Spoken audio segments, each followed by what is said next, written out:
Kung ang goal mo ay para meron kang matataguan ng pera mo para gastusin sa mga susunod na double-digit na sale, tigilan mo na yan. Ang mga e-wallet ay ginawa para sa convenience, pero marami dito. Ang nangyayari ay ito pa yung nagiging dahilan kung bakit mas madali silang ma-zero balance. Kasi kung ang goal mo lang ay gumastos ng gumastos at ibili lang to sa online, so mauubusan ka talaga. Pero kung ang goal mo ay saving, nakandun yung pera mo naka-savings, kumikita siya kahit man sa maliit. Pero kung ang nangyayari ay ibinibili mo lang siya sa online, at binabayad ng kung ano-ano, imbis na makaipon ka, ay nauubos yung pera mo. Panay ang add to cart mo, panay ang paggamit mo ng QR modip at pagbabang transfer mo ang bilis, pero sa pagkaubos pa rin ng pera ang kamahal-mahal, ibibili mo ng mga kung ano-ano, hindi mo naman ganun kailangan. Imbis na masasave yung pera mo, mauubos. So kaya ang mga e-wallet na yan. Ang e-wallet kasi, mas maganda ang magamit mo kung pagkakakitaan mo. Kagaya na sinabi ko sa inyo, pwede mo siyang gamitin sa pagkakakitaan. Katulad na lang ng mangwa, kung ikaw ay nagsasave ng pera, kumikita to araw-araw.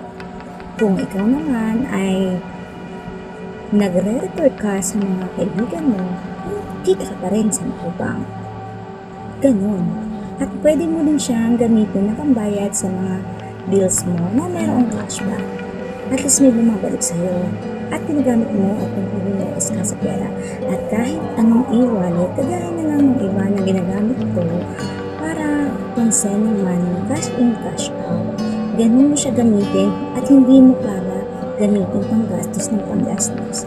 Kaya para kanino ang mga e-wallet? Ang e-wallet ay gamitin mo o gamitin natin para sa pagkakakitaan. Meron tayong emergency fund na madaling ma-access pero kumikita.